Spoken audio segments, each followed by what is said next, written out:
হিসেবে রবিবার সকালে Malda rotary club of silk সিটির উদ্যোগে এবং গয়েশপুর মঙ্গল সমিতির ব্যবস্থাপনায় আয়োজিত হল হুইলচেয়ার প্রদান অনুষ্ঠান।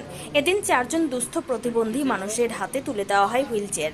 এর সিল্ক সিটি মালদার তরফ থেকে আমরা 4টা হুইল চেয়ার যারা হ্যান্ডিক্যাপ্ট আছেন তাদের চলাফেরার সুবিধার জন্য আমরা চারটা হুইল চেয়ার প্রদান করব। এই রোটারি সিল্ক সিটি আমাদের গয়েশপুর মঙ্গল সমিতির সহযোগিতায় আজকে আমরা এই অনুষ্ঠান শুরু করতে চলেছি।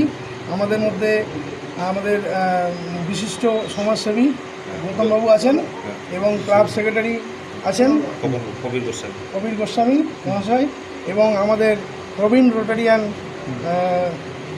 উজ্জ্বল চৌধুরী আছেন এবং আমাদের সেক্রেটারি রাজীব আছেন। আমাদের পাস্ট এজি প্লাস এই ক্লাবের প্রেসিডেন্ট সন্দীপ কুণ্ডু মহাশয় আছেন। আমরা সবাইকে নিয়ে আজকে এই উদ্যোগ করতে চলেছি জনস্বার্থে, যাতে আমাদের দুস্থ লোকেদের পাশে